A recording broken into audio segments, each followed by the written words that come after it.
Good morning, good afternoon, good evening, everybody. Welcome back to the Unashamed Living Podcast. Woo woo. The verse of the day today comes from John 3:16. For God so loved the world that he gave his one and only Son, that whoever believes in him shall not perish but have eternal life.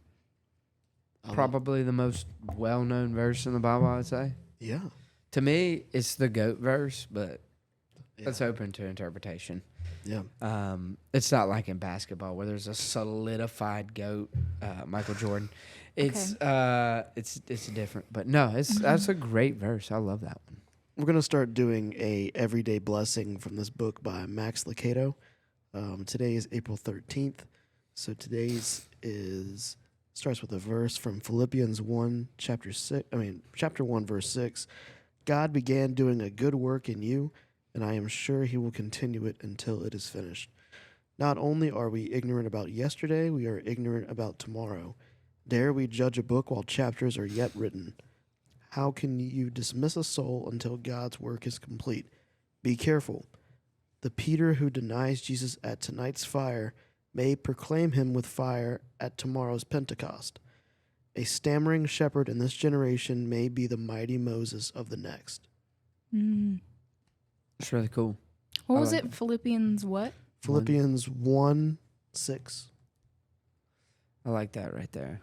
Max Lucado is a GOAT too. Oh, yeah. Absolutely. Like a Michael Jordan type kind of person. Okay. Incredible. Yeah, absolutely. All right. Well, thank you guys for reading that. I'm going to pray us in. All right. Dear Heavenly Father, Lord, thank you so much for this wonderful day, Lord. Thank you for Hazel. Thank you for Pierce. Thank you for Connect Christian Church for just allowing us to get to come on here and praise and worship you. We're so thankful for that, Lord. Please help us to build your kingdom. We love you so much, Lord. In Jesus' name, amen. Amen. So how was everybody's weekend? It's pretty good. Pretty good? Yeah, I'd say so. Hazel, what about your weekend? It was good. Good or good? It was good. It was good. I did homework all day Saturday and taxes. Oh, that's terrible. Ooh. Yep, moving and then on. Sunday was church, and I went home for I don't know. And then I left again and came here. Sweet, dude. Yeah. Since the last episode, the Cannapolis Cannonballers have started their season, and it's not going good. They're like 0 for 6 or something? Well, we're 2-7. Oh. They can still turn it around. Oh yeah, there's plenty of time. Love those guys. They're Sea Ballers. yeah, it's a good time. We had a country western night on Thursday. Was that why you brought your hat? Oh. That is why I wore my hat. Yeah. I don't have any cowboy boots, so I had to wear my work boots. Ooh. Had to wear jeans. It was. Why don't you go to Boot Barn and get you a pair? Because I'm not trying to pay hundreds of dollars for a pair You of can boots get I'm gonna wear once. You can get That's some, fair. No, That's dude, fair. I'm telling you, put a pair on. I love it. I love mine. Yeah. I love mine. You need to start wearing the cowboy hat again. I think I'm going to. I actually talked with Anissa Cool about this 2 months ago. Mm-hmm. I need to bring it back. I do. With the cowboy boots. Yeah. Yeah. No doubt. I love mine. I have some. I was talking about this with someone the other day. I have some Ariats that are getting worn down, but they were the greatest pair of shoes, footwear, I guess you could say, I've ever owned in my life. These boots were just amazing. Felt like I was walking on clouds. You ever gotten boots from Red Wing? No, but believe it or not, Red Wing is a customer of mine. I do the header hangers for their socks. That's cool. Yep. Yeah, that's where I get my work boots. Yeah, they're hey, Red Wing's great. Yeah. Yeah. It was like $200, but yeah, Red Wing's not cheap. they last and their socks like are. 3 or 4 years. So Hey, listen, I can't speak enough about their socks. Go buy them. How was your weekend? It was good. It was relaxing. I got to do it. Well, I say relaxing. I got to golf 3 times, 54 holes in 3 days. So that was In honor of what? we just went out there just to hit some. Oh, okay. Yeah. The Masters? Yeah, that totally. The Masters? That's what it was. Yeah, that's Okay. why I went to go do that. Those Masters. Right. Shout out Rory. Yeah, Rory, back to back. Yeah. Mm-hmm. That's no reason. Really? No real reason. No reason. No real reason. Nothing came up. Or No, there's It's nothing. not like a like- special time of the year. No. Are Just, you sure? Like I'm 100%. you don't feel any older. 31. Dang. You guys. Why Love not- you so much. I'm gonna be honest. I don't know why I thought he was already 31, and I was gonna say 32. Were you really? Don't even. Yeah, so To be fair, Pierce threw his back out sneezing earlier, so I definitely. I'm going to be honest with you. 31 was a lot rougher than 30 was. I think it just, I don't know. It's like, it's so old. I'm already a year and 2 days removed. Yeah, a year and 2 days removed from my 20s. And I don't know why. Yeah, it just but you're makes, still so young though. I don't Like feel it. 31 is not old. You're still so young. That's what everyone keeps Pierce, be telling quiet. me. Dude, LeBron is 41. He's still balling. He is. Like, I will give him that. Like you got some time still.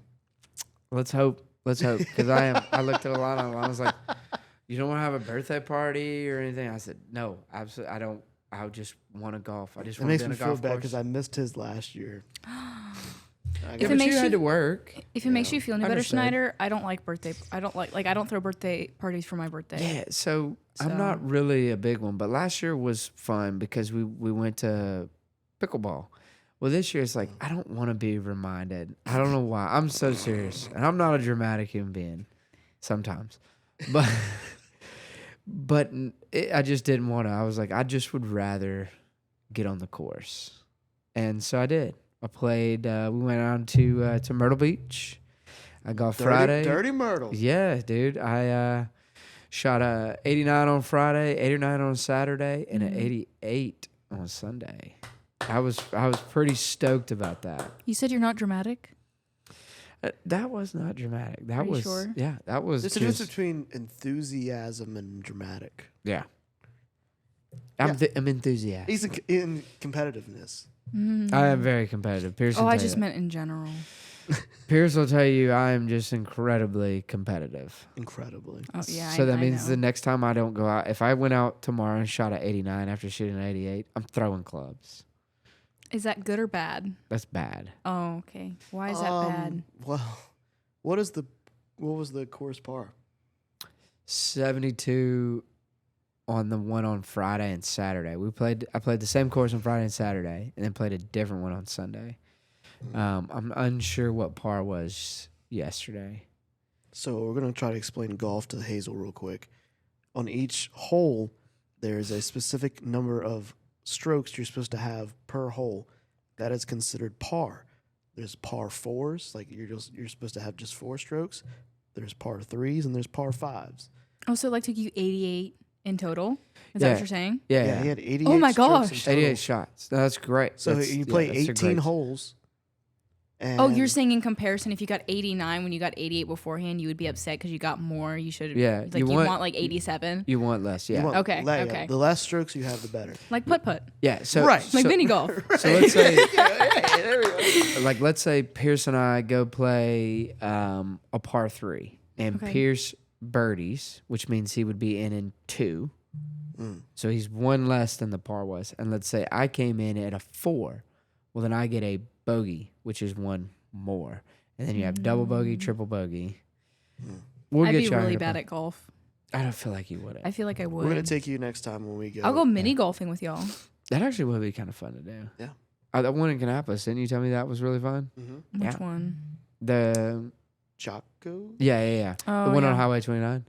Yeah. That was pretty sweet. Well, I think it was Hazel's idea to do this episode. Am I correct in stating I that? believe so. Possibly, Listen. I don't remember. I believe because I think it was a really good idea. I think this is I'm excited for what's coming in store. We are doing an episode on the golden calf.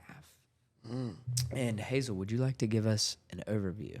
Yeah. So our last episode, we're kind of going We've been kind of going chronologically, but this is our first episode that's kind of back to back, or our first story that's kind of back to back. We left off with the 10 plagues, and weren't really focusing on the aftermath of the 10 plagues, just the 10 plagues themselves.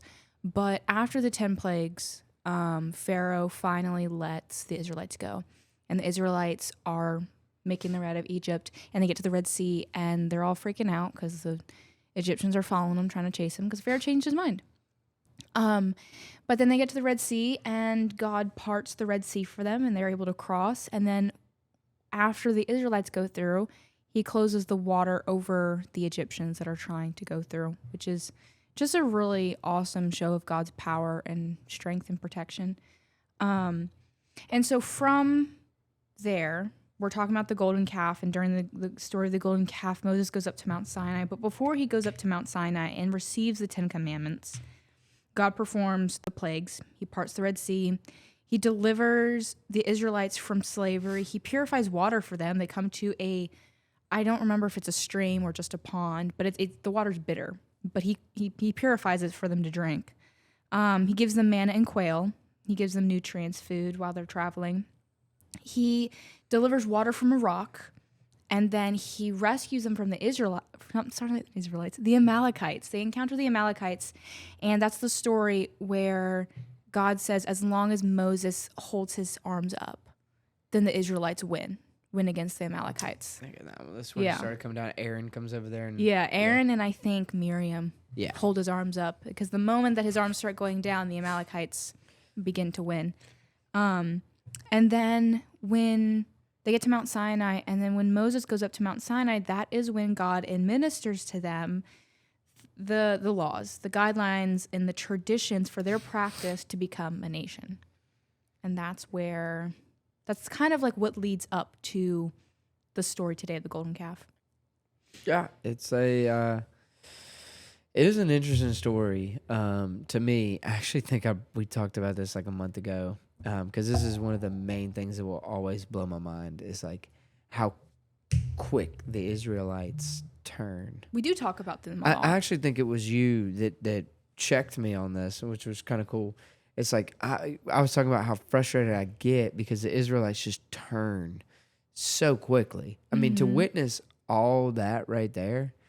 But it's like to see, you were like with me, it's like we turn pretty quickly, and we do. I mean, to see all God has done, in my life, and yet I still choose to fall into sin. Well, not only that, now we have the story of the resurrection, which is the most miraculous thing to happen of all time, and yet we still doubt. Right. We still turn away. Yeah, call me Thomas. Yeah, call me Peter. Yeah. Well, I mean, me too. I like this story too because I kind of look at our lives as like very similar. I put in some of my notes, very similar. They're in the wilderness, having witnessed incredible miracles, yet they can't wait for the God's promises to unfold. Mm-hmm. They came to Aaron. They said, "Make us a God who will go before us." Keep in mind they had a God that was already giving them everything they wanted. But it kind of makes me think that, our lives, we're kind of living in this wilderness lifestyle. We are waiting for answers. We want something now. Mm-hmm. We want an answer on a job. We're waiting for a job, a direction, a relationship. Just what's the next move for me? And that's what causes us to be anxious. That's what causes us to be filled of worry. And when we fall into that, we tend to shove things in there because it's like we want to be in control of our situation. We want to serve something that we can kind of control, that can kind of fix it. Instead of relying on God's invisible presence, we demand a visible, tangible, controlled God. Is what I said. And I mean, I truthfully believe that that's true in so many instances, that we are kind of living in this wilderness kind of lifestyle, and maybe we've had a few things not go our way, and we forget of all the incredible miracles God has done in our lives. I'm even counting, when you wake up in the morning, God fills your lungs with air. He wakes you up.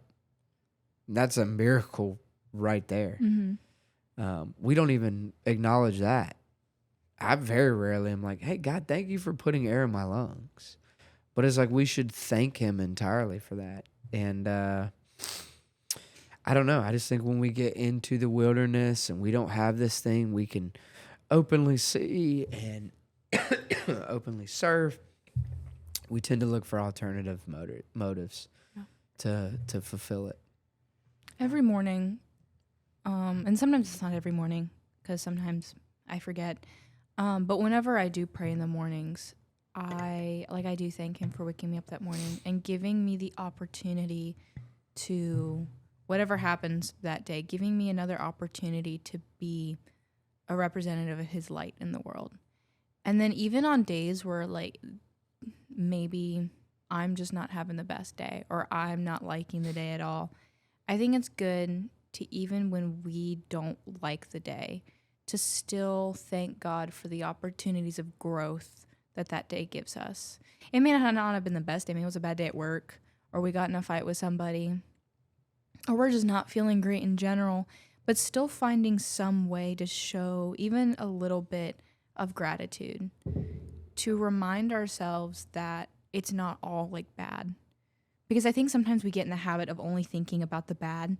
And then when we get that tunnel vision of only thinking about the bad, then we can't see the good at all. And then we start to forget what the good is. And then it can just lead us down a really dark path of not focusing on the good at all. Yeah, we tend to,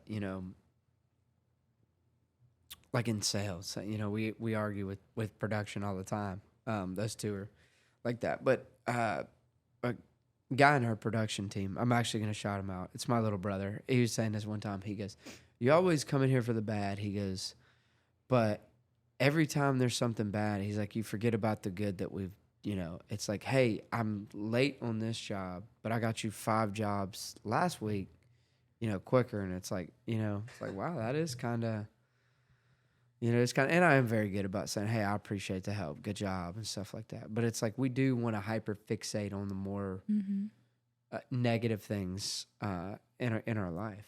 Yeah. Well, I think sometimes they're the things that we can't fix.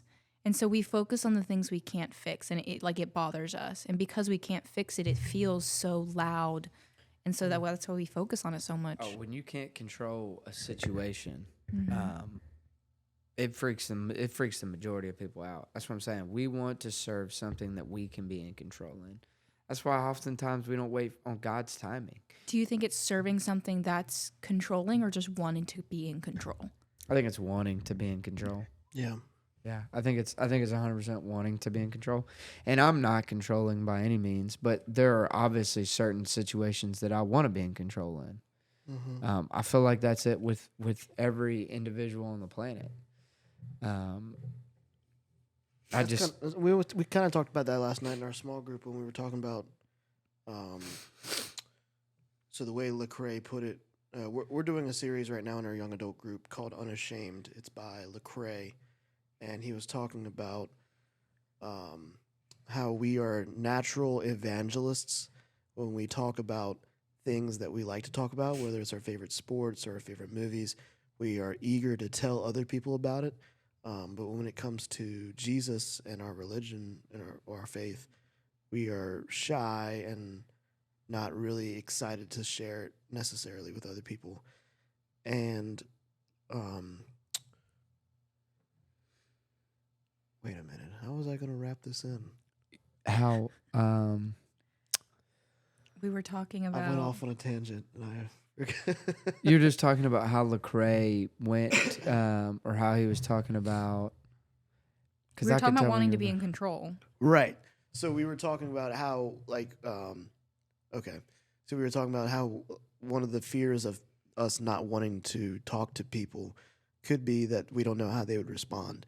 And we kind of talked about how if we were able to control the narrative and the conversation, it would make us feel better. But we can't.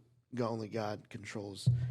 We're just there to plant the seed. You know what I mean? So that's just kind of how that has to go. Could you imagine a world where people are as passionate about talking about Jesus as they are about the Michael Jordan and LeBron debate? Oh, yeah. I mean, I think there'd be world peace. Yeah. Yeah, I think a lot of times that, God can even put us in situations to share the gospel, but because it's not the situation we want to be in, it's not a controlled. It's not us controlling the situation. We don't want to share it. You know. Yeah. We a lot of times when we have to share the gospel with other people, we want that person. We kind of want to know how they feel. What are they going to say? We try to pick at it rather than just saying, "Hey, you know." Really, really cool old gentleman. I will never forget him when I was in high school. His name was Richard Horn. He's a pastor at Landis Baptist. He never met someone he didn't know. And what I mean by that is he just always walked up and was so friendly. But he would always ask people, do you know the Lord? You know? And I mean he was a pastor. He saved countless people. And he was a really good pastor. Love listening to him speak. I think he, unfortunately he passed away when I was in college, but I got to watch him a little bit when I was in middle school and high school. But he always, he never met someone he didn't know. You go to lunch with him, he's walking over, do you know the Lord? Do you love the Lord? Things like that. And could you imagine if, I would say I'm pretty extroverted. I'm not getting up at the old Charlie's or the Chili's just walking over to some table and say, do you know the Lord? That's another level of like confidence right there. I also feel like people don't. There's this almost like societal rule that like you don't just walk up to somebody. Yeah, like you don't walk up to another table when they're eating. Like that's rude. So like I could never imagine being in the mind space to be like, oh, I'm gonna go up to them and ask them if they know Jesus. It's like not that like asking them is bad. It's just there's so many like, well, that's rude. Yeah, that's impolite. It's just the matter of the fact that I think he just got so comfortable with it because I'm sure he didn't start out this way, but he got so comfortable with it because he realized, okay, God, you're in control. This is what you were asking me to do. Mm-hmm. I'm going to do it.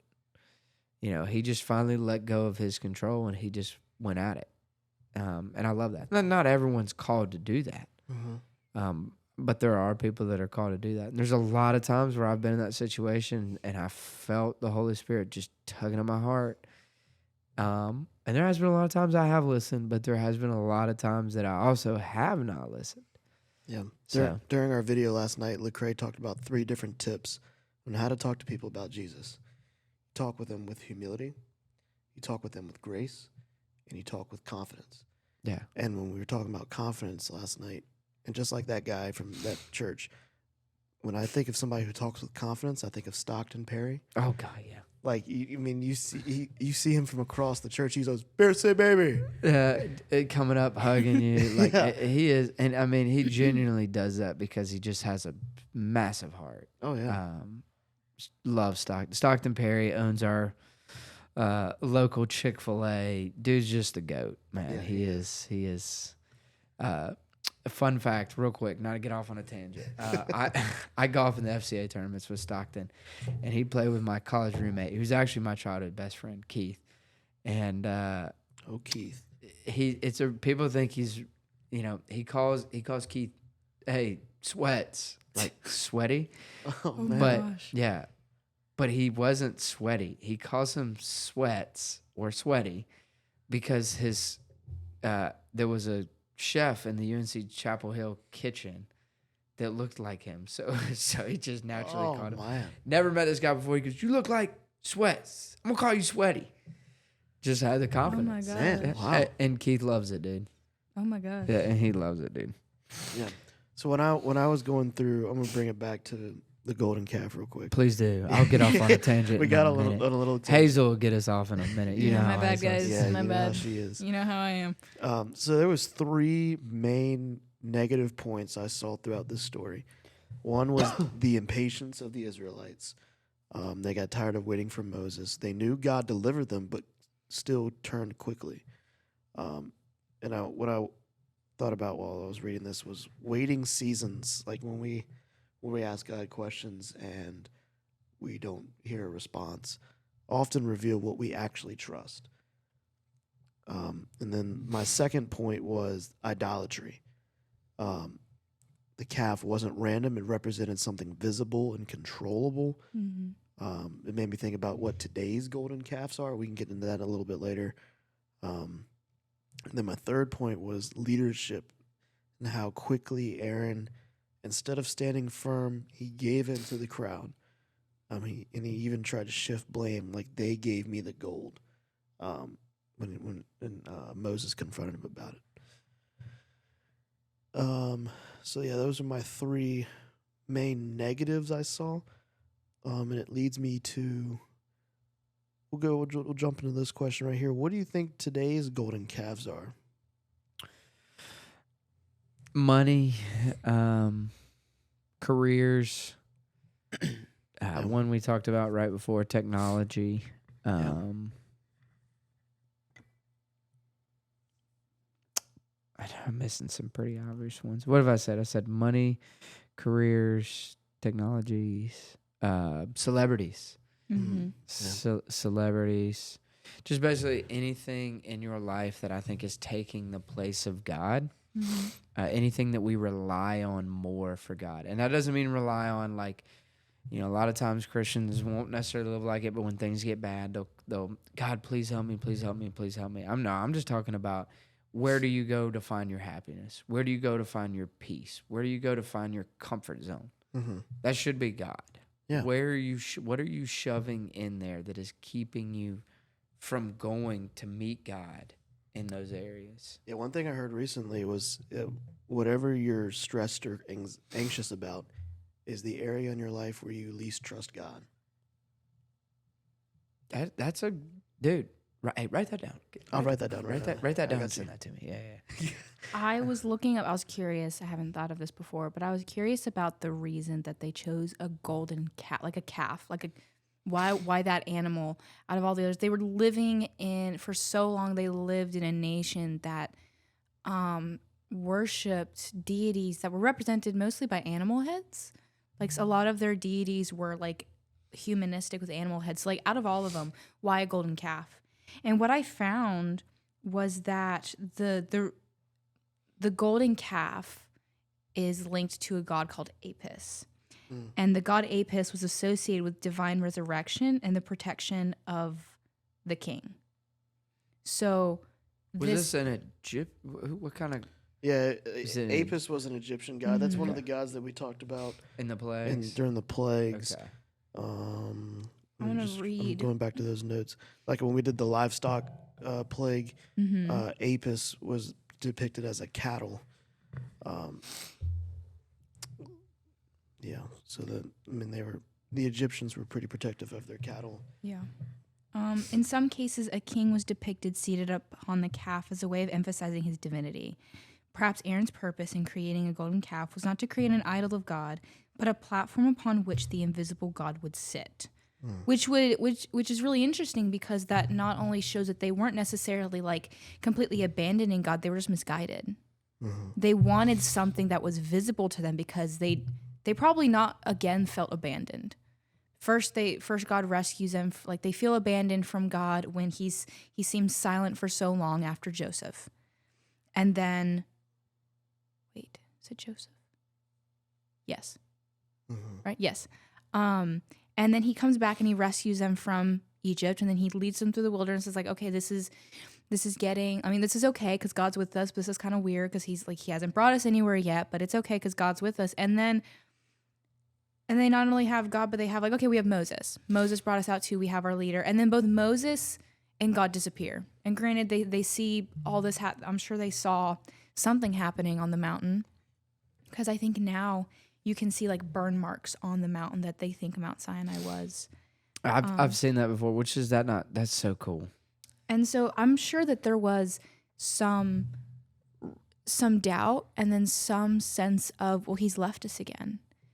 Like it's been so long we haven't even heard from him. Like he was here, but now we haven't even heard from him. And so to build something where they can visualize where he would be. Like, how often do we visualize something that we think, like, oh, well, God's here? Oh, yeah. To make us ourselves feel better instead of just trusting the fact that he's here. He says he wasn't going to leave, so why would we not trust the fact that he's here? You okay, buddy? Yeah, I just dropped my phone, but it's okay. Yeah, I love it. Something else I wrote down in my notes that I'd really, really like to say is just this... right here is that, we need to stop trying to make God in our own image and allow him to make us into his, which is cool. Yeah, I love that. I can't take credit for that one. Okay. That's ChatGPT. Snyder. I can take credit for the other one. I just can't on that one. Even though I really want to. I wanted to start a new segment. Another podcast I listen to calls it Agree, Disagree, but we can call it like Yay, Nay, something along those lines. A little nay out here. We do Right, a little right, nay. right. I'm just going to provide you with a statement, and you're going to either agree, yay, or nay. Okay. For now, and then we can debate about it if you want. I'm down. So the first one is waiting on God is harder than trusting God. I think it depends who you are. I think for me, waiting on God is a little bit. Y'all seen me drive before? Man, you got I've seen you park. you got like half a second. That was to be funny, ma'am.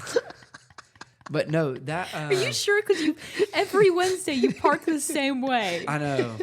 Pierce used to do it with me. Now he doesn't anymore. No, because I'm not trying to get in trouble again. Yeah, I'm rebellious. Yeah. We'll start doing it next week. Yeah, you got to do it with me. Yeah. Yeah, no. Hazel, if you get in on it too, they can't get mad at all three of us. Yeah, they can't get big.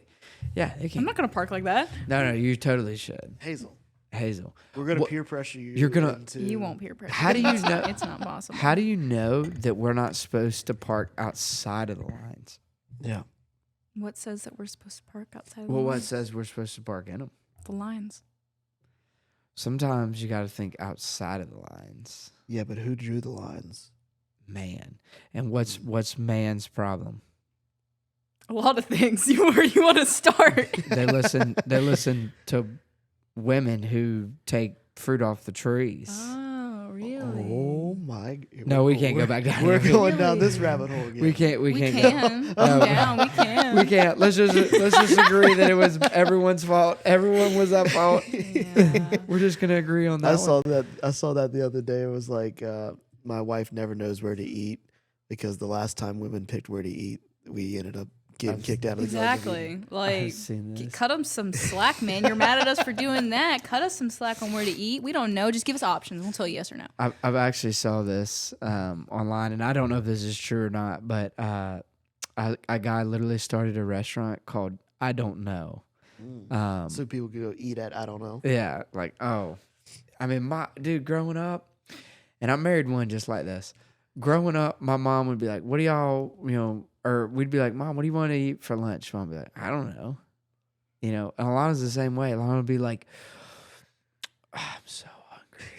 I can hear it now. And then it's I like, don't know, Snyder. yeah. And then I'm like, okay, well, where do you want to go? I don't know. My brother does it. He's like, "What are you feeling?" And I'm like, "I don't know what I'm feeling. Give me options." He's like, "What do you like burgers, like pizza?" I'm like, I got to give Alana 17 options. If I don't give those to her, she's not picking. Does y'all's youngest siblings have the loudest voice when it comes to going where to eat? Like if y'all go out as a group? Dude, so we're all like, I just don't put in my input anymore. we all I just really gotta close. go with the flow. And we have pretty big families, so you can probably relate to this. But it's like we're all really close. Like I spent, last night with them over at Mom's house. I have two stepsisters, a brother, sister. I just consider all three sisters. I always say I have three sisters because they are, and my younger brother, and we're all really, really close. And I will say, me, Lily, and Grace probably have the loudest voices in terms of we want to be heard. Oh yeah. Matthew and Katie are more chill. They're more go with the flow. So we all like Chipotle. And Who doesn't? so like when we try to go to Chipotle, Cannon's like, I don't like Chipotle. I won't eat anything. Typical It's- Cannon. But I think recently he's kind of come around on Chipotle, so we've been able to go more often recently. But like we used to not be able to go at all because he would just cry and moan about it. Cannon's had a lot of developments in his life here recently. Prom, new car. Yeah, that was one thing I did last week. I had to go pick up his car from Indian Trail. What was it? I forgot to ask. It was a 2011 Honda Civic. You can't beat a Nice. Civic, bro. No. Sucker will go forever. Oh yeah.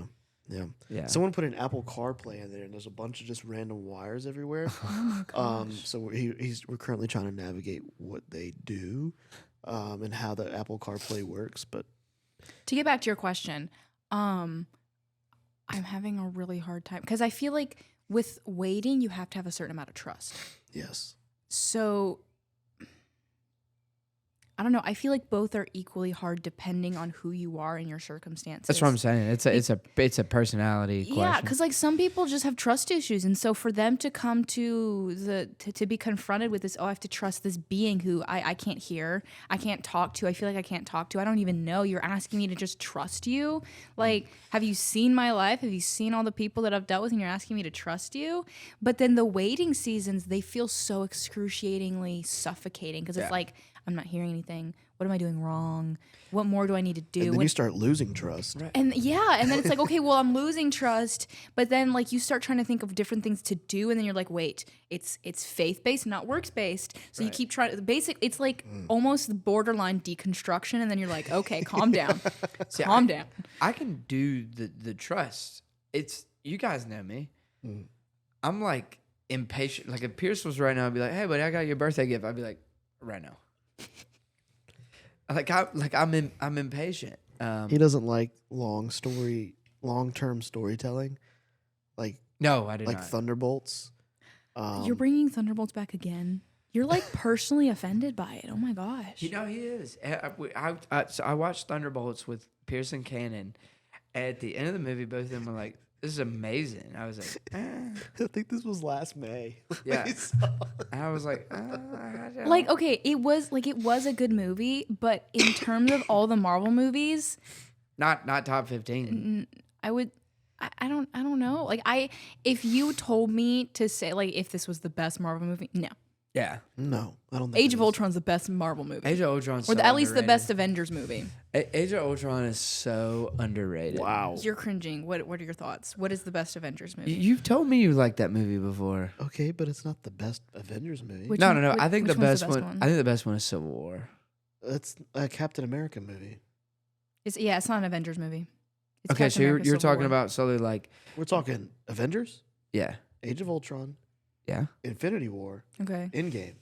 I I don't think there's I a better can't- movie I- than Infinity War. I got to give the Infinity War to the nod over Age of Ultron. I do. There's such like Ultron in and of himself, like the dialogues that he has. Oh, I wish they would have used them more. Such like because he wants to be human, and there's such a humanistic poetry in the way that like his dialogue and the script that he's given. Dude spent like 20 minutes looking through the internet and was like, all right, humans got to go. Before the episode, I looked up an Ultron quote because Really? it reminded me of your atomic bomb quote from last week. Right. Spoilers. Right. Well, they're gonna It have was- listened he to had it a by then. conversation with Black Widow. He said, "I wasn't sure you'd wake up. I'd hope you would. I wanted to show you I don't have anyone else. I think a lot about meteors, the purity of them. Boom, the end. Start again. The world made clean for the new man to rebuild. I was meant to be new. I was meant to be beautiful. The world would have looked up to the sky and seen hope, seen mercy. Instead, they will look up in horror because of you. You've wounded me. I'll give you full marks for that. Well, like the man said, what doesn't kill you just makes you stronger." See, I think the fact that you know how we have the flood, and then we have somewhere in the timeline of the world allegedly the meteor that destroyed all the dinosaurs, right? Which is interesting that it would have destroyed all the dinosaurs, but then nothing else. Anyway, we're not going to go into that. yeah. But I think that it's so interesting that we have these different levels of like destruction, and then even like when Adam and Eve sinned. When Eve was deceived, she took the fruit and then she gave it to Adam, and both sinned. He had the opportunity right then and there to just immediately start over. But he said, no, we're going to work with this. Yeah. We're going to get through this. If that's not a level, how many people do you know or have you thought about who, when things get tough, they just bail? Oh, yeah. When a relationship gets tough, they just dip out. They're like, this won't work. This is not going to work. God didn't do that. How often do you have a strife? Is that the right word? With somebody. Well, let's say somebody ran you off the road, or they pulled out in front of you, and you just go, hey, buddy, I want to pray for you real quick. Or are you just going to, like you're just. I'm gonna take the latter. Yeah, I'm gonna take the latter on that one. That was a good question though. Yeah. All right. Back to Yeah or nay? yeah or nay. Yeah. Okay. Idolatry today is more dangerous because it's more. What did we say? More Normalized. normalized. Yeah. That's a Hazel quote. Idolatry today is more dangerous because it's more normalized. I would say yeah.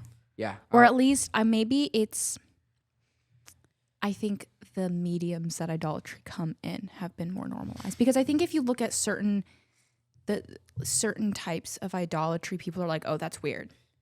But then the most common ones like social media or celebrities, the most common, yeah, they're so normalized, or the things that we deem a necessity. Right. Or when you like Christmas, first thing you think of Santa Claus. Yeah. Like it's all you can think about now. You think about the Christmas songs, and they just try to push Jesus and his story so far back. When like you look up Christmas, the first thing come up is Santa Claus and Rudolph and all these Easter other different, too. Yeah, It's like Easter with the Easter bunny. I petition to no longer call it Easter but Resurrection Day, because where's Easter? I mean, I'd have to research Easter again, because I think originally it had some technically religious roots, but I think it was also pagan, like all the time pagan. But petition to bring it back as Resurrection Day instead. So there's always the reminder. Oh man, they heard my mixtape. Oh, what did you do? Oh my gosh. Get out of here. That's an old joke. Get out of here. What did you do? What mixtape? I don't want to know. Yeah, I like that. Resurrection Day. You know, that's why I think my favorite term the last few months has been, we serve a living God. Oh yeah. I love saying that. He's living. He's alive. He's well. He's preparing a place for us. He's coming back for us. I imagine him folding sheets over beds, like tucking them in, military style, tucking the corner. I'm kidding. Now, it's funny because I imagine him building like carpentry. Oh, I'm going to cry. Wait. Yeah. Oh my gosh. He was a carpenter. Oh my gosh, I'm going to cry. Yeah. See? He was a carpenter. Wait, say that again. Wait. What? He said he's preparing a place for us. And I said, I imagine him like folding sheets, tucking in the sheets over the bed. And he said, well, I imagine him like building a place because he was a carpenter. Yeah, like he's actually building. Dude, for so long, just think of him actually making stuff for us with his hands. That's what I'm saying. Yeah. You know, I think about that song. I'm gonna cry. while you cry over there, I think about that song. It's like, it's a big, big house. Yes. With lots and lots. So I just think about Jesus out there just playing football with.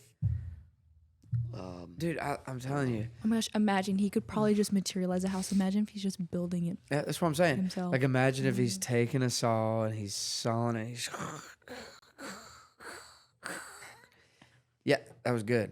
And I'm then not I didn't make a noise. oh, I thought you did. And then he just hammered it. Bow, bow, bow, bow. I'm not okay. Yeah, and it's eco-friendly too. I'm not. So, no, I love it. That's So how I think. when I about looked up Easter real quick, this says the name is thought to come from the Anglo-Saxon goddess Ostara, who was honored during the spring equinox. According to Venerable Bede, Esteramuth, which is April, was named after her, which became the title for the Christian festival. So it is a pagan holiday. You heard it here first. Petition, call it Resurrection Sunday. I'll bring the form next week. Yeah, I got you. I'll sign that petition. I'm in. I'm in. All right. Yay or nay? Yay or nay? Good leaders should never give in to pressure.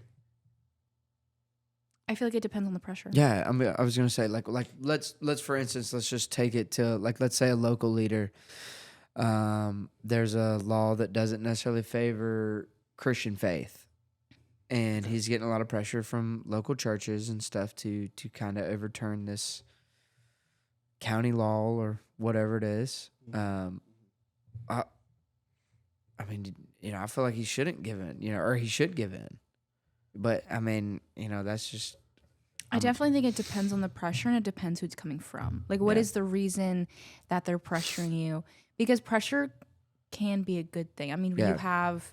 Hey, pressure makes diamonds. Yes. So this is like in reference to obviously Aaron when he gave in to the crowd. So if we're thinking from a objectively secular and sinful nature, no. Yeah. I think that leaders, you literally have a duty to show an example. Right. And so you have the responsibility to set a good example. For like Moses is your brother, and you're gonna be like, oh yeah, I got you. Yeah, I definitely think Aaron's situation, he should not have fallen it. I mean, Moses literally was his brother. He was there by Moses' side for everything. For everything. So he knows what God is capable to do. Whether he was scared, I don't know.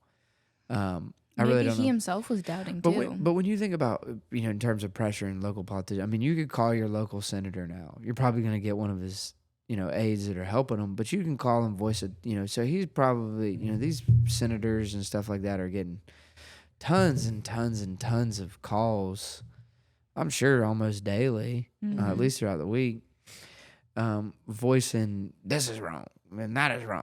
And to me, that would be pressure to some people, but I would imagine to a U.S. senator, it's not that much pressure. Yeah. So, All right, last one.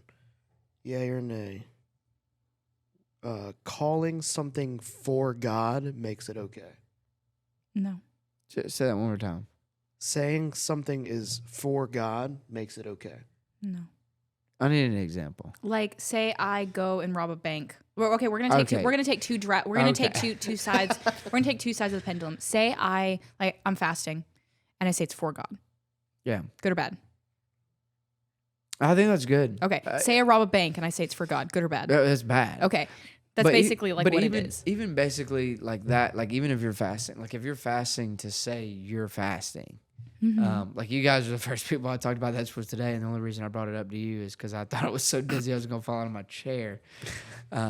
If you're fasting to not, I mean, when you're fasting too, you should use that as your time to go for God. Use that as your or just something in your life. Clarity you're more focused, you're more driven. Yeah. It's supposed to be for good, and fasting doesn't just have to be for food. Fasting could be for social media. It could be for a golden calf, an idol that is taking the place of God in an area in your life. Fast from it. Turn away from it, but fasting from that. I notice I'm on my phone quite a bit. I have opted today to not be on it as much as I can. If I'm fasting from that, I'm gonna fast from this. Yeah, my heart was in the right place. Have I done it before to go and say? Yeah, I'll never forget. That we did like a church-wide fast. I was texting people around like, how long you gone? I gone 48 hours without How you it. holding up? Yeah, and it's like It's I'm diabolical. I'm not doing it out the that I was not doing out the goodness of my heart. Yeah. How you doing, Snyder? You hanging in there? Yeah. And I wasn't doing that out the goodness of my heart. So I think if you do anything in love and for the goodness of, for God, then yeah, wholeheartedly. Now, robbing a bank is a little different. That's almost What if like, God told me to? I just don't see God doing that. I Yeah. feel like that's more of a demonic presence telling you to do that. He would never. He would never. And not everything that you do, even if there's a ton of people who say I'm doing this for the Lord, or the Lord told me to do this, but not everything that you do, even if it's good, doesn't necessarily mean that it's for God. That's why diving into the word is so important, because Satan, Lucifer, the devil, is known as the king of lies. He's a deceiver. He will try and trick you. And I'm sure there are people out there, because their faith has yet to be tested, Yeah. that you probably could convince them to go rob a bank, and they could say it is for God. Yeah. I mean, that's why diving into the word, I believe, is so important. Yeah. How do you think we can tell the difference between true worship and fake worship? Again, a heart thing. I think it's a heart thing. I think what you're doing it, what it is you're doing it for. Because I think if you're doing it for the Lord, like intentionally and with a pure heart doing it for the Lord, then there's a certain demeanor that comes out of that. Whereas if you're doing it for attention, or if you're doing it just for the people, then again, there's a certain demeanor that comes out of that. You're also more focused on what other people's reaction is than the fact that I'm like, say you're just leading worship, but you're doing it for the Lord. At that point, you're not necessarily worried about the production. It's just, this is a time for worship for the Lord. Yeah, I mean, when you're, let's say you go to church on Sundays and you're in the front row and your hand held high and you're looking around the whole time. You ain't even listening to the song. You just looking around like who's looking at me, who's doing it. Like when we go to Crossroads, and I love that, and I'm so excited Pierce is coming with us this year. Crossroads is one of those. I'm on the wait list.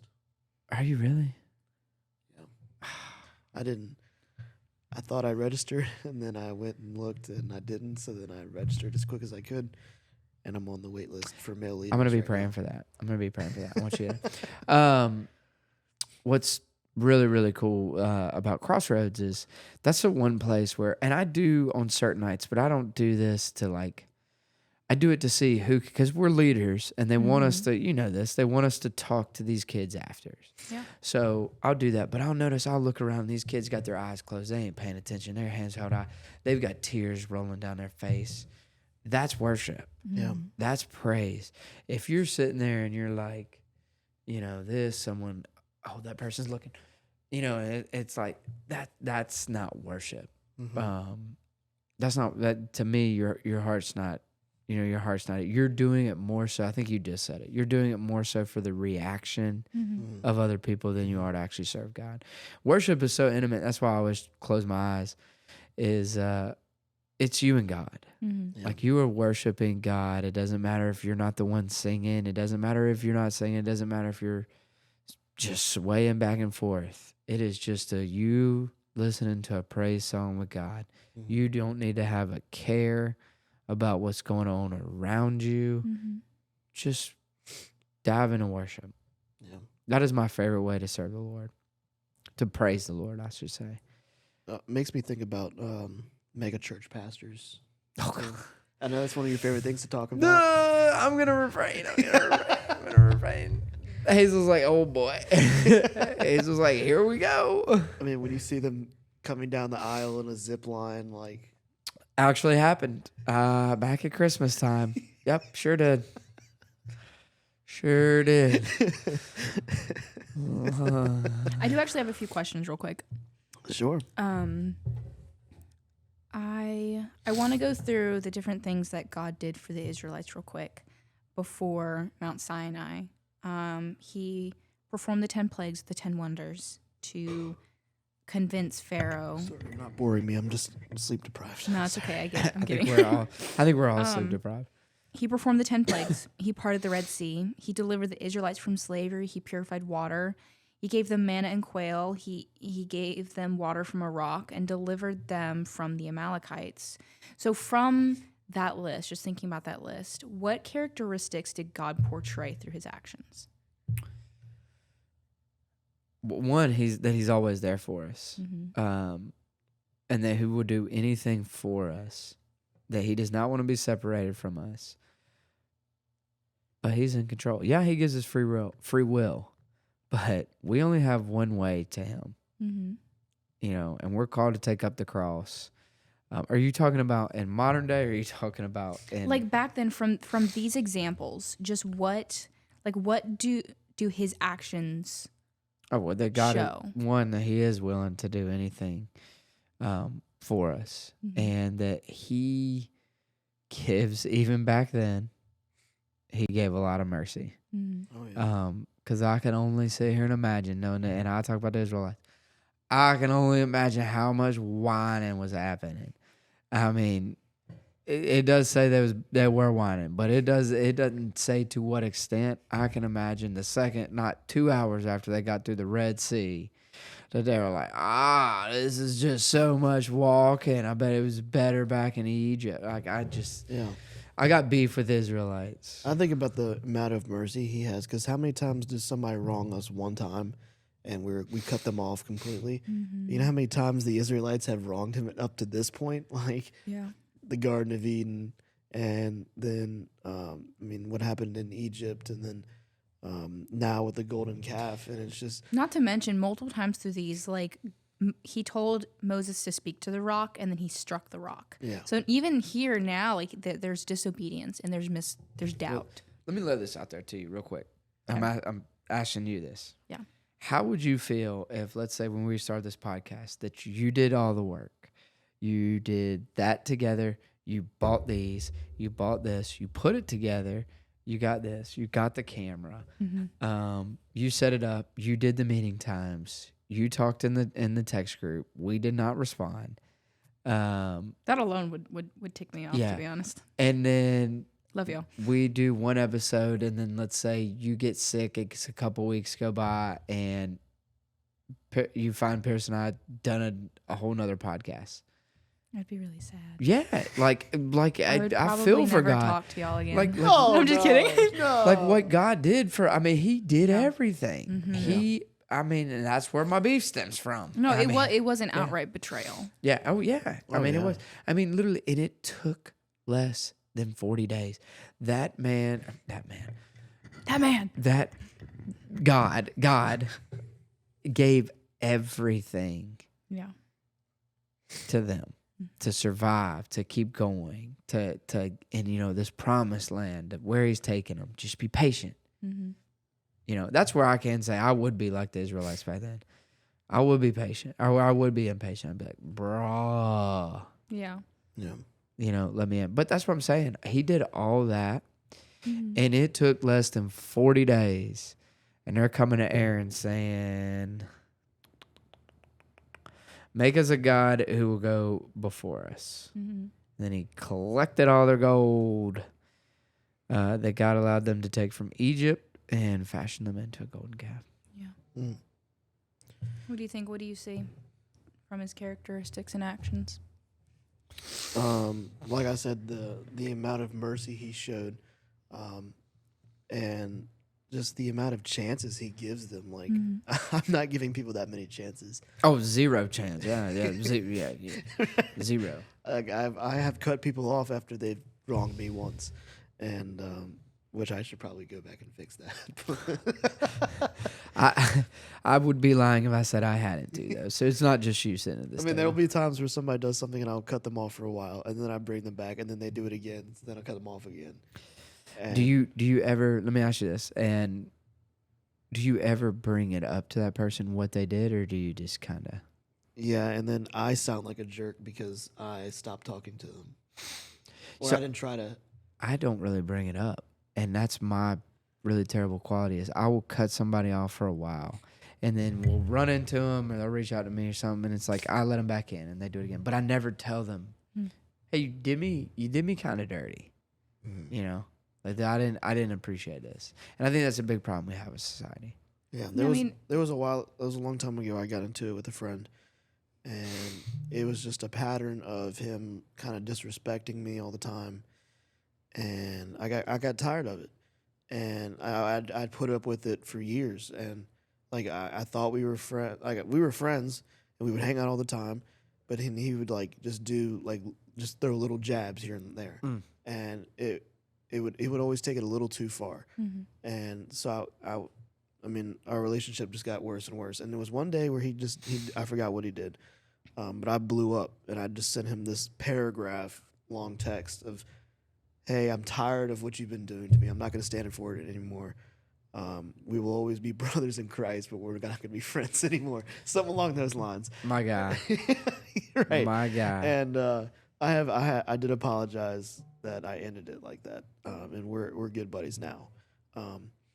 But yeah, I felt bad about doing that. What I got from his actions were different characteristics of him being a provider, a defender, a purifier, a healer. He fought for them. He was a judge, a father, and a leader. Like, he gave them these laws.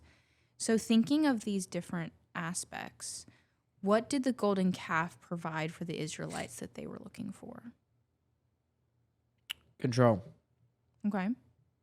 Can you state it one more time? What did the golden calf provide? Because if we're going off of the definition of an idol, that people idolize something because it fills something that they're looking for. What did the golden calf fill or provide that the Israelites were looking for? It's like what we talked about maybe a couple weeks ago, just instant gratification. Like, you can see what you're worshiping. A lot of times that's a lot of people's problem with the God we worship, that You can't see, you can't hear. But Yeah. I guess for them, at least they can see the golden calf, Mm-hmm. and they can touch it and whatnot. Yeah, that's my answer. Yeah. I like it. A lot of my other questions were kind of related to the scripture, but I don't know if we have time to go into that today. I got one real quick. Yeah. Have you ever tried to justify something by making it sound spiritual? Oh, for sure. Yeah. Yeah. Yeah, for sure. Yeah. I don't know if I can say for certain because I analyze and overanalyze. So sometimes I'll think about something, and I do this a lot where it actually might be from the Lord, actually. And I'm like, is that really? Is it? Are we sure? I never really know. It's just, I think sometimes I do, but then I'm also so unsure of the reality of it that I pick it apart to the point that I don't even know. Right. So it's my own uncertainty, I think. I'm sure I have been like super confident in an answer or something and made it sound like it was coming from the Lord or make it sound it was spiritual and thinking that it genuinely was and maybe it wasn't. See, that's what I'm more so thinking is like talking to a buddy and thinking I'm saying something and, I try to be, I guess trying to be spiritual with it, but it's not. And then I can justify my actions with it. Yeah, it's not. I can't think of a specific example, but I know I have done this many times. Oh yeah. Yeah, I was trying to think of one. Well, if before you go, oh no, I've lost my place. I think that's what it was. Contemplation's killing me. Yeah. Here's something I had about the golden calf is, it was a substitute. It was an attempt for man to kind of worship something that they also built with their own hands too, which I think is symbolic. Yeah. We love to worship and praise things that are of this world, where we kind of neglect and put on the back, even Christians neglect and put things of God on the back burner. Yeah. I mean, could you imagine if we picked up a Bible as much as we picked up our phones? Straight up, dude. They made it so easy. They put the Bible on your phone too. I know. I do that. I do that. And I'm glad it makes it on easy. on my lock screen. I have the verse of the day. It's like, when I pick it up, at least I can see that every morning. Oh, speaking of this cowboy western thing, yeah. Look at my. Look at you. Got my cowboy hat on. Look at you. I actually have my cowboy boots on too. Oh my gosh. I do. Did you see that text message from Alana? No, I didn't. Do you want pizza? I want pizza. Yeah. I actually really want pizza, like really bad. Yeah, I'm craving it. I have technically two more questions. They're paired together. But Go for it. first, I want to read. So the golden calf. They build the golden calf. Do you want me to read that second part we talked about? If you want to read from chapter 32, verse 19 to 28. 19 to 28? Yeah. That'd be awesome. Exodus. We're in Exodus, by the way, for anyone wanting to read along. Exodus. Do you want me to read anything? Oh, pause. Snyder, read 19 to 22. All right. And then I'm there. Pierce, read 23 All right, ready? to 28. I don't know if that's even, but Exodus 19. 19. No, 32. Exodus 32. 32. You start at verse 23. 32. Let me know when you're there, and I'm going to read. Okay. I'm going to start with 19. You should be there by the time I get there. When they came near the camp, Moses saw the calf and the dancing, and he burned with anger. He threw the stone tablets to the ground, smashing them at the foot of the mountain. He took the calf they had made and burned it. Then he ground it into powder, threw it into the water, and forced the people to drink it. Finally, he turned to Aaron and demanded, What did these people do to you to make you bring such a terrible sin upon them? Don't get so upset, my lord, Aaron replied. You yourself know how evil these people are. They said to me, Make us a god who will lead us. We don't know what happened to this fellow Moses, who brought us here from the land of Egypt. And I go to 30? Yeah. You go to 28. Start at 28. 24. Okay, actually. I got you. So I told them, whoever has any gold jewelry, take it off. Then they gave me the gold, and I threw it into the fire, and out came this calf. Yeah, okay. Moses saw that the people were running wild, and then Aaron had let them out of control, and so became a laughingstock to their enemies. So he stood at the entrance of the camp and said, "Whoever is the Lord, come to me." And all the Levites rallied to him. Then he said to them, "This is what the Lord, the God of Israel, says. Each man strap a sword to his side, go back and forth through the camp from one end to the other, each killing his brother and friend and neighbor." The Levites did as Moses commanded, and that day about 3,000 people died. All right. That was a lot. So from that, He wasn't playing around. No. how does Exodus, specifically 32 verse 27, when he says both 27 and 28, both the command and the action, align with the concept of a loving and merciful God?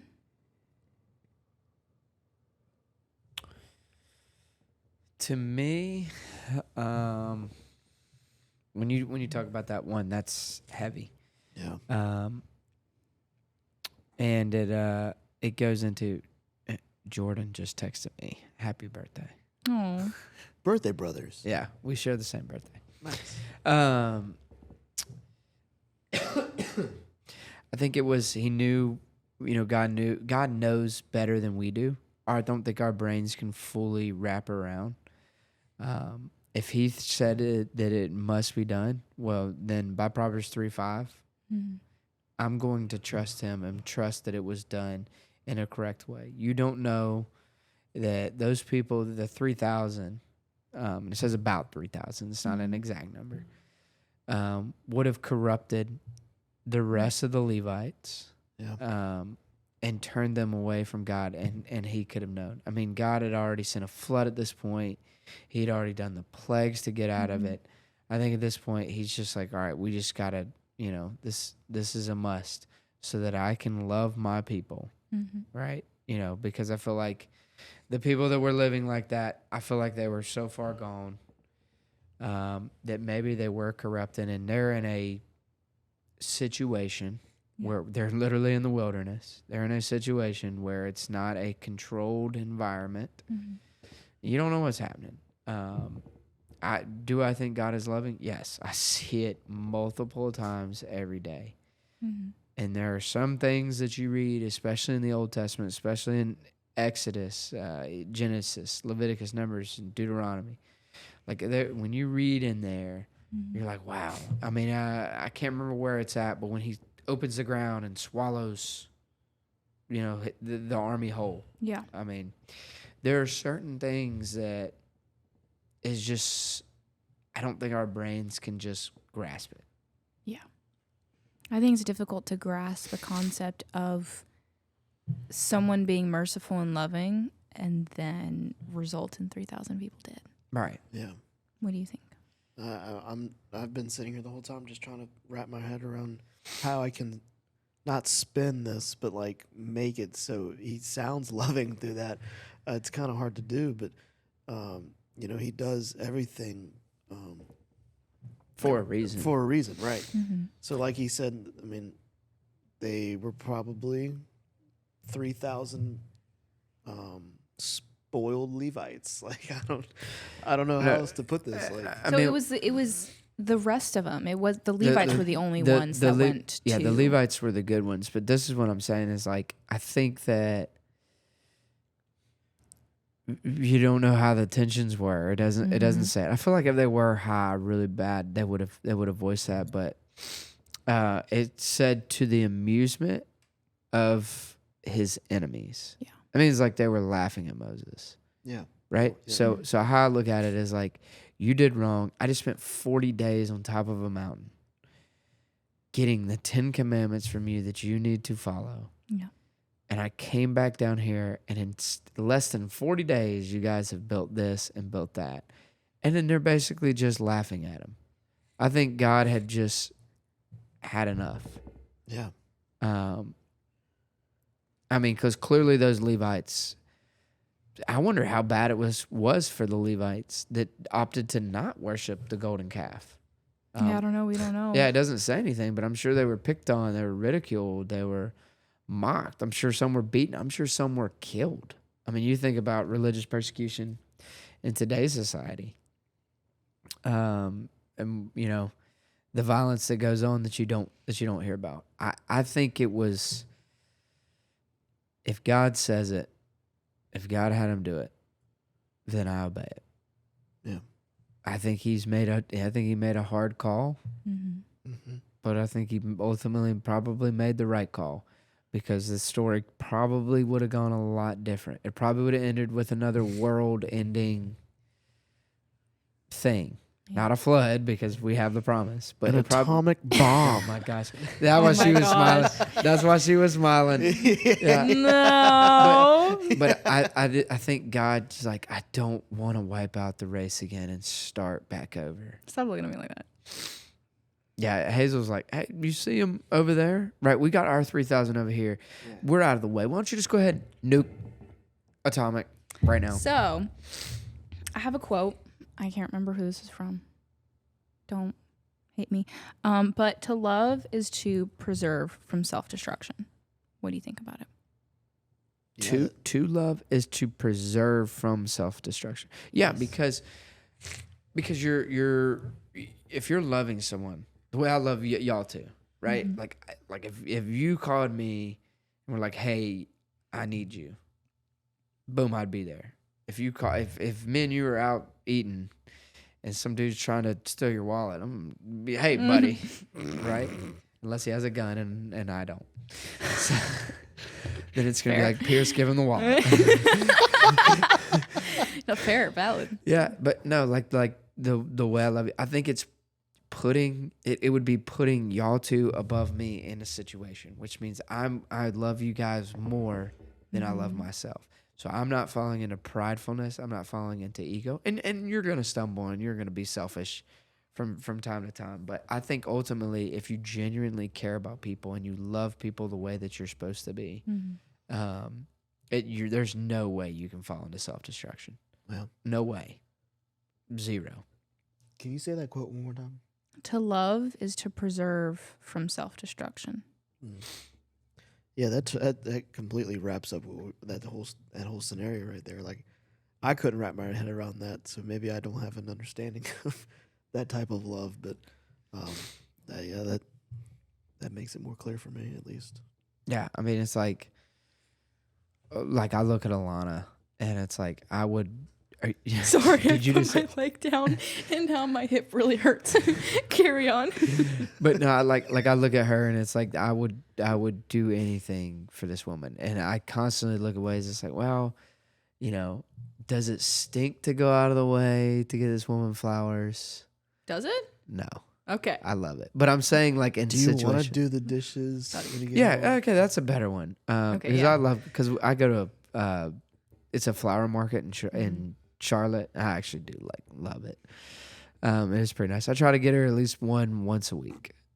Just random bouquets. But the the dishes, I saw the dishes piling up, and I hate dishes. There's something about touching it. It's just gross. Yeah, it is. It's just gross. Bad. And it's like, hey, this would help her out. Let me do this, right? Especially when it still smells and it's now wet. Oh, Pierce, don't get into that. Don't let it get... I didn't need that. I can't deal with that noise. Why do you let it get to that point? You let it get to the point where it smells? No. I'm just saying, like, if you had, like, spaghetti or something, and you're spaghetti. Like, you're just washing off the dishes, and all you can smell is the spaghetti sauce. Oh, okay. I see what you mean. And now it's mixed in with the sink water. Oh, see, I rinse out the dishes before I put it in the soapy water. As much as I can, so I don't contaminate the soapy water. And right. I wash it off in the sink and then put it in the dishwasher. Yeah. That can be dishwashed. Yeah. When I'm hand washing stuff, and if the pot is covered in stuff, the pot's covered in sauce. Yeah. I'll rinse out the pot first to get most of the sauce out as much as possible, and then I'll put the entire pot in the soapy water to hand wash it. Wait. Can we circle back to? Do you? You do. You telling me you put stuff that says "do not dishwash" in the dishwasher? No. Do you put pots in the dishwasher? Sometimes some pans. My grandmother does that. I don't. I mean, that's not a preference. Lana was like, "You shouldn't do this." So I do it out It's of not respect really, for her, like, but I will. it's- Like I it's don't not put really- I don't put our skillet, like our cast iron skillet. Let me in ask the you a question. dishwasher. What about this? What about a Yeti? Yeah. Yeah, see, I want to put Yetis in the dishwasher, and I was like, no, you don't put Yetis in the So dishwasher. we have two. There's one that's like a Coast Guard one, and we've been putting that in the dishwasher, and then the paint started fading, so we stopped putting it in the dishwasher. We have another one though that's perfectly See, fine. what if you just have like the regular silver one, no paint? It's just a standout one. Yeah, Oh, why I don't not? know. Why not? I mean, I just put it in there. Ask her that on Wednesday. I don't put the lids in there though, because they never get clean. You have Nah. to hand wash the lids. Yeah, you gotta take We the O-ring out. Yeah. Yeah. We have 3 different types of cups in our dishwasher. We bought a sleeve of like the red cups you get from restaurants. Yeah. So we have those. We have Dude, those are so cool. Those are my favorite. Oh, I thought We- of solo cups. I'm sorry. no. Like plastic cups that you can go to like Pizza Hut. aromas or something, and they Okay. Yeah, have. Pizza Hut used to have Pizza them. Hut, Yeah. We have the glass mason jars that we drink out of. Elite. Oh, I love those. This guy knows ball right See, here. my family are water bottle drinkers, so we actually don't have a lot of water glasses. Mm. We have mason jars. We just don't have a lot of water glasses that we. Yeah. Oh, dude, I love And we'll drinking get out of a mason jar. souvenir cups. Like if we go to a sporting event, we'll get a cup. We got so many like Virginia cups and Hornets See, cups. And I have a couple from Cannonballers like cups. Alabama, but I do hand wash those because I don't want those to fade because those are more sentimental than actually for Yeah. drinking purpose. Roll Tide. Yeah. Roll Tide. Well, I want to say one thing real quick for when I'm gonna press out, or Pierce is gonna press out. Yeah, I got I you. have application before we pray. That's what I was Yeah, gonna yeah. say. That's what I was gonna lead to is like the application. Yeah, let's do it. Just one thing I'd like to say is like, if anyone has a question on how,